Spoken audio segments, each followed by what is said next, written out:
ख़वातीन और हज़रात, loud speaker के ज़रिए मैं आपसे मुख़ातिब हूँ और आपकी एंगेजमेंट, आपके कमेंट्स, आपकी राय, आपकी तारीफ़ और तनकीद मेरे हफ्तावार लुत्फ़ का एक सामान प्रोवाइड करती है, जिसके लिए मैं आपका भी शुक्रगुज़ार हूँ और अपने परवरदिगार का भी शुक्रगुज़ार हूँ। बहुत सारे मसाइल हैं जो कि रोज़-रोज़ हमारे सामने आते हैं। मैं आज आपके सामने एक और बात रखना चाहता हूँ, जिसका ताल्लुक इस पूरी जो कुराए अर्ज़ पे इंसानियत है, इसकी खेल में दिलचस्पी, सेहत में दिलचस्पी, मुकाबले में दिलचस्पी और फिर जीत और हार में दिलचस्पी से मुताल्लिक है। आप जानते हैं कि हमारा एक इंटरनेशनल ओलंपिक्स का इवेंट होता है, जिसमें तकरीबन हर मुल्क की मुख्तलिफ टीमें मुख्तलिफ स्पोर्ट्स के इवेंट्स में हिस्सा लेती हैं, कम्पीट करती हैं और फिर मुख्तलिफ मेडल्स लेकर, एजाज लेकर अपने अपने वतन को वापस आती हैं। एक वक्त था कि पाकिस्तान की हॉकी टीम भी ओलंपिक्स का गोल्ड मेडल लेके वतन वापस आती थी, मगर अब इस बात को इतने बरस गुजर चुके हैं कि मेरे ख्याल में कई जनरेशन ऐसी हैं जिनको ये पता ही नहीं कि हमारा कौमी खेल क्या था और उसमें हमारा मकाम क्या था। बहरतौर मैं आपसे एक जिक्र ये करना चाहता हूँ कि अब ओलंपिक्स, अगर दुनिया के हालात ठीक रहे और अगर सदर ट्रंप को होश आ गई, तो अगले साल 2028 में लॉस एंजलिस के अंदर, जो कि अमेरिका का एक शहर है, उसमें मुनक्किद किए जाएंगी। और ये पहली दफा नहीं कि एलए ने ओलंपिक्स को होस्ट किया है, इससे पहले भी एक ओलंपिक्स एलए में हो चुके हैं। ख़वातीन हज़रात, इस मौके पे एक नई पॉलिसी, एक नया हुक्म और एक नया इशू खड़ा हुआ है, और वो ये है कि कोई भी ट्रांस वुमन ख़वातीन के इवेंट्स में दीगर ख़वातीन के साथ कम्पीट नहीं कर सकती। मैं आपको थोड़ी सी इसमें बात बताऊं। बहुत सारे ऐसे लोग हैं जो कि बायोलॉजिकली मर्द के तौर पे पैदा होते हैं, मगर बाद में वो ये समझते हैं कि हमारी जिबल्लत, हमारी सरिश्त, हमारी फितरत, हमारी रूह और हमारी असल एक मर्द की नहीं है। वो फिर अपना एक खास किस्म के ग्रुप में आइडेंटिफाई किए जाते हैं, जो कहा जाता है ट्रांस विमेन या ट्रांसजेंडर विमेन, यानी कि ऐसा आदमी या ऐसा इंसान जो मर्द के तौर पर पैदा हो, उसके क्रोमोसोम एक्स वाई ही हो, मगर वो फिर ट्रांस वुमन बन के खातून बन जाए। ऐसी बहुत सारी खवातीन होती हैं जो कि ट्रांस वुमन होती हैं, जिनके अंदर मर्दाना जिस्म, मर्दाना इस्तात, मर्दाना कुवत और टेस्टोस्टेरोन होता है, जो कि स्पोर्ट्स में एफिशिएंसी को, कंपटीशन को, एबिलिटी को बहुत बढ़ावा देता है। जब ऐसी खवातीन जो कि ट्रांस वुमेन हैं, आम बायोलॉजिकल वुमेन के साथ ओलंपिक्स में compete करती हैं, तो इसमें इनइक्वालिटी आती है, इंटेग्रिटी मुतासर होती है, कंपेटिटिवनेस मुतासर होती है और सेफ्टी के इश्यूज आते हैं। आप जरा खुद सोचें, एक बायोलॉजिकल मेल जो कि ट्रांस वुमन है, वो बॉक्सिंग के अंदर एक बायोलॉजिकल औरत के साथ मुकाबला कर रहा है, तो मुकाबला तो ना बना, थोड़ी सी यहाँ पे इनइक्वालिटी आ गई। इस वजह से इस दफा ओलंपिक्स में किसी भी ट्रांस वुमन को खवातीन के कंपटीशन में हिस्सा लेने की इजाजत नहीं होगी, और इस सिलसिले में वो तमाम खवातीन जो कि मुख्तलिफ इवेंट्स में हिस्सा लेना चाहती हैं, उनकी सबसे पहले एक सेक्स स्क्रीनिंग होगी, क्रोमोसोमल स्क्रीनिंग होगी। आप जानते हैं ना कि पहले हमारे यहाँ ड्रग स्क्रीनिंग होती है, डोप टेस्ट होते हैं कि कोई एथलीट किसी खास ड्रग को लेके अपनी एबिलिटी को बढ़ा तो नहीं रहा, अपनी जो परफॉर्मेंस है उसको तो एनहांस नहीं कर रहा। इस दफा तमाम खवातीन को ये साबित करना होगा कि हम बायोलॉजिकली खवातीन भी हैं और उसके अलावा हमारे यहाँ कोई सेक्सुअल एबरेशन नहीं है। अब बात यह है कि अगर आप ये देखें तो इसमें बहुत सारी बात सही भी है, मगर एक इशू इसमें बहुत बड़ा है। वो लोग कहाँ जाएं जो कि ट्रांस विमेन हैं? अगर वो compete करना चाहें, ओलंपिक्स में हिस्सा लेना चाहें, तो कहाँ जाएं? मेरे ख्याल में डॉक्टर उमर आदिल की बात याद रखिएगा। जिस तरह हमारे यहाँ ओलंपिक्स में फिजिकली एबल्ड लोग मुकाबला करते हैं, उसी तरह एक चीज होती है, इसे कहते हैं हम पैरा ओलंपिक्स। पैरा ओलंपिक्स में वो एथलीट हिस्सा लेते हैं जो कि किसी ना किसी तरह किसी फिजिकल डेफिसिट का शिकार होते हैं। उनके अंदर जो माजूरी है वो पाई जाती है, यानी कि एक डिसेबिलिटी उनमें ऐसी है कि जो उनको नॉर्मल एथलीट्स के साथ compete करने के काबिल नहीं छोड़ती। तो जिस तरह पैरा ओलंपिक्स हैं, मेरे ख्याल में अगले कुछ बरसों में एक वो भी ओलंपिक्स होंगे कि जिसमें differential sexual development, sexual aberration या स्पेसिफिक ओरिएंटेशन या ट्रांसजेंडर एथलेटिक्स में एक मुकाबला हुआ करेगा। और मेरे ख्याल में ये जायज़ है, क्योंकि बहुत सारी ट्रांसजेंडर विमेन बहुत अच्छी एथलीट होती हैं, इसलिए कि उनके अंदर जिस्मानी साख्त ऐसी है, उनका एंडोक्राइनल स्ट्रक्चर ऐसा है कि वो उनको बेहतर कंपेटिटर्स बनाता है, उनको स्पोर्ट्स में एक खास कामयाबी देता है। ख़वातीन हज़रात, इससे पहले मैं आपको बताऊं कि ये इशू इसलिए भी रेज हुआ था कि सदर ट्रंप ने एक नारा लगाया था, और आपको पता है कि उनके नारे अमूमन खोखले होते हैं, मगर इस दफा मैं उनसे थोड़ा सा मुत्तफिक हूँ।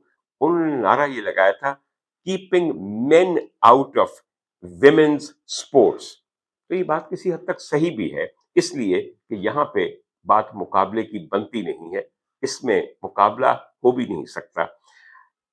आपको शायद अंदाजा हो कि कुछ अरसा पहले एक न्यूजीलैंड की वेट लिफ्टर थी, जो कि बुनियादी तौर पे ट्रांस वुमन थी। आप अगर उनको देखते तो आपको साफ लगता कि ये खातून कम और मर्द ज्यादा हैं, मगर फिर भी उन्होंने खवातीन के वेट लिफ्टिंग के कंपटीशन में हिस्सा लिया।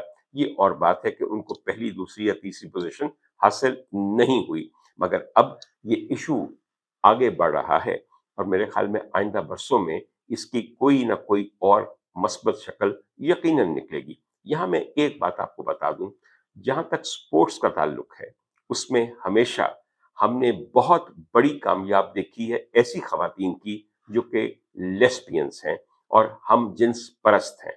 आपके यहाँ बहुत ज्यादा उन मर्दों का जिक्र होता है जो हम जिन्स परस्त हों, वो इफेमिनेट हो सकते हैं, उनके लिए आपके पास बहुत सारे वर्ड्स हैं। कभी आप उनको खुसरा कहेंगे, कभी हिजड़ा कहेंगे, कभी जनाना कहेंगे, कभी छक्का कहेंगे, कभी न जाने और क्या क्या क्या कहेंगे। मगर आपके ख्याल में क्या हमारे मुआशरे के अंदर हम जिन्स परस्त औरतें नहीं हैं? बेशुमार हैं, बेशुमार हैं। मगर आपके पास और आपकी जुबान और आपकी लुगत में उनके लिए कितने लफ्ज हैं? बताइए जरा मुझे। आपके यहाँ लेस्बियन के लिए, हम जिन्स परस्त औरत के लिए क्या लफ्ज है? कोई है लफ्ज आपके जहन में आता? कितने आप जुगादरी हैं, जबान दान हैं, और माशाल्लाह मुगल्लजात का जहां तक ताल्लुक है, उस पे तो आप एक खास दस्तरस रखते हैं पूरी मिन हैसुल कौम। मगर हमारे यहाँ कौन सा ऐसा लफ्ज है जिससे आप इन खवातीन को मुखातिब करते हैं? मैं कत्तन नहीं ये चाहता कि हम जिन्स परस्त औरतों के लिए आप मुख्तलिफ नाम रखें और उनको गालियां दे दे के बुलाएं। ये बात आपकी समझ से बाहर है, क्योंकि एक जाहिल कौम इन तमाम चीजों को समझ ही नहीं सकती। सेक्सुअलिटी आपका इंतखाब नहीं है। सेक्सुअलिटी खुदा की तरफ से वदीयत की होती है जब आप रहमे मादिर में होते हैं। तो वो लोग जो अपना सच जीना चाहते हैं, उन पे आप उंगलियां उठाते हैं, उनके मुतालिक गालियां देते हैं, बकवास करते हैं, और उनका जीना दूभर कर देते हैं। इसी तरह हमारे यहाँ एक बड़ा अच्छा पर्दा है, इसलिए कि जो आपकी हम जिन्स परस्त औरत है, वो तो हिम्मत और अज़्म का निशान है। वो तो आप देखें, अमूमन ये कहा जाता है बड़े प्राउडली कि मेरी ये धी मेरे पुत्रा वांगर है। तो अगर ये कहे कि मेरा पुत्र मेरियां तियां वांगर है, तो ये तो आपके लिए बहुत बड़ी गाली हो जाती है। क्या मुनाफिकाना रवैया है आपकी मुआशरत का इस तरह के जुमलों के ऊपर। यानी कि लड़की अगर मर्दनुमा हो तो आपके लिए बाइसे फख्र है। हाँ, बेटा अगर लड़कियों की तरह हयादार हो या नफासत पसंद हो तो वो आपके लिए फबती है, गाली है, बाइसे शर्म है, बाइसे नंग है। जरा एक दफा सोचिए, कहां तक आप बेटियों को नफरत करेंगे?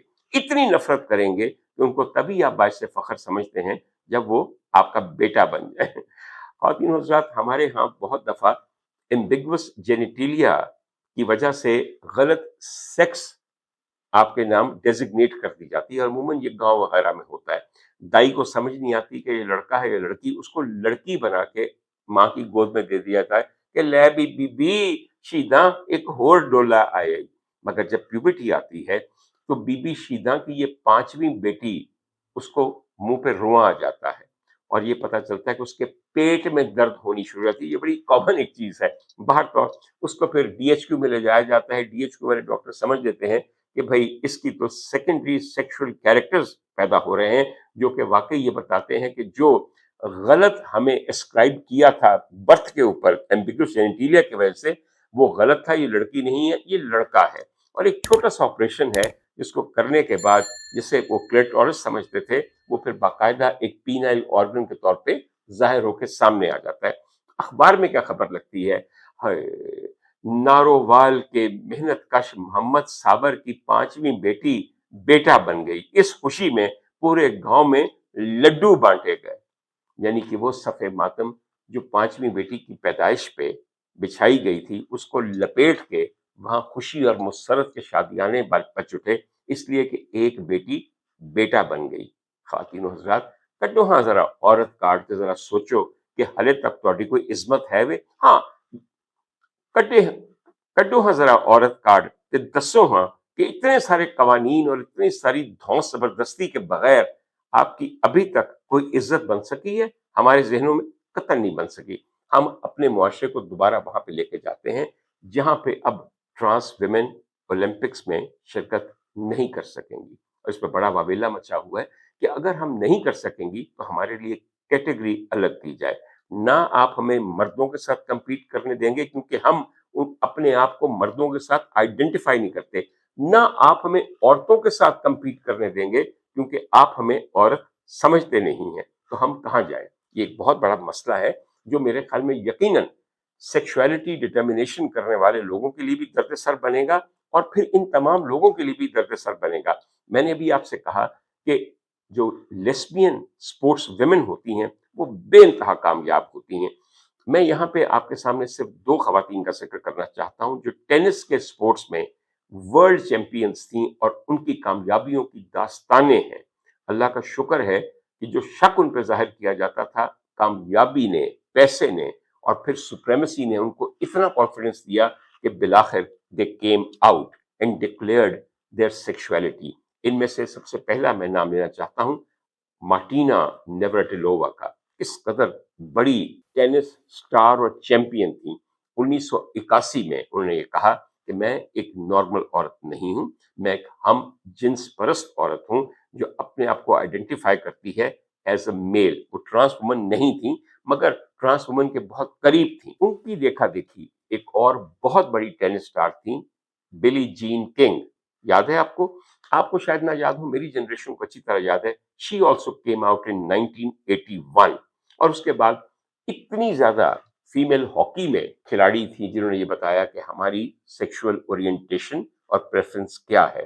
خواتین حضرات، آپ کہیں گے بکواس کر رہا ہے ڈاکٹر مرادق، گندی باتیں کر رہا ہے۔ یہ ساری گندی باتیں انسانی معاشروں کے اندر موجود ہوتی ہیں، آپ کے درمیان بھی موجود ہے۔ آپ اپنی آنکھیں بند کر کے بیٹھے ہوئے ہیں، اور جتنے صاف آپ ہیں وہ کوئی میرے دل سے پوچھے، اور جو لذت آپ لیتے ہیں ان تمام چیزوں میں وہ بھی کوئی آپ کے دل سے پوچھے۔ خواتین حضرات، ہماری کرکٹ ٹیم ہو یا ہماری hockey team who, I am sure کہ آپ ان کو دیکھ کر، میں کسی پہ الزام نہیں لگا رہا اور یہ الزام نہیں ہے، بہت سی خواتین ان میں آپ کو ایسی دکھائی دیں گی جن کی سیکشولیٹی کے بارے میں آپ کو بھی شک ہوگا اور کسی کو بھی شک ہو سکتا ہے۔ میں نے دوبارہ کہا کہ میں کسی خاتون پہ کوئی الزام نہیں لگا رہا۔ ابھی تک کسی بھی لیسبین کو خواتین کے ساتھ کمپیٹ کرنے کی طرف سے کوئی پابندی نہیں ہے، کیونکہ وہ بایولوجیکلی ایک عورت ہے اور وہ اپنے آپ کو ایک عورت کی طرح ہی آئیڈینٹیفائی کرتی ہے۔ مگر ایسی عورتیں بھی اگر ہو سکتا ہوتا تو یہ بھی ٹرانس مین بن جاتی، واقعتاً ٹرانس مین بن جاتی۔ ہمارے معاشرے میں کتنی ہی عورتیں ہیں جو کسی اور عورت کا شوہر بن کے زندہ ہیں، مگر یہ بات بہت کھلتی نہیں ہے۔ میں قربان جاؤں اس پوری چیز کی طرف جو اشارہ ہماری عظیم اردو کی افسانہ نگار محترمہ عصمت چغتائی صاحبہ نے آج سے برسوں نہیں دہائیوں پہلے، تقریباً 60 سال پہلے کیا تھا، وہ ابھی تک ہم نہیں پہچانے۔ وہ پوری کاروائی جو لحاف میں پیش آتی تھی وہ ابھی تک لحاف کے اندر، لحاف کے نیچے دبی ہوئی ہے۔ میرا یہ خیال ہے کہ جہاں یہ اتنی باتیں ہوتی ہیں وہاں the right for the lesbian Asian female کی بھی کچھ بات ہونی چاہیے، کیونکہ یہ بھی ایک بہت کامن اکرنس ہے۔ میں اکثر دیکھتا ہوں کہ آپ بازار جائیں یا کسی مال میں جائیں تو ایک نظر میں پہچان جاتے ہیں کہ یہ جو 2 خواتین آ رہی ہیں ان میں بیوی کون ہے اور شوہر کون ہے، مگر عام پاکستانی کی نظر اس طرف نہیں اٹھتی۔ میں نے پہلے ہی کہا کہ آپ کے پاس تو انہیں پکارنے کے لیے گالیاں نہیں ہیں، جو کہ آپ ہر ایک کے لیے گھڑ لیتے ہیں، تو ظاہر ہے کہ آپ کا رویہ ان کی طرف تھوڑا نرم ہے، اور اللہ کرے کہ نرم ہی رہے۔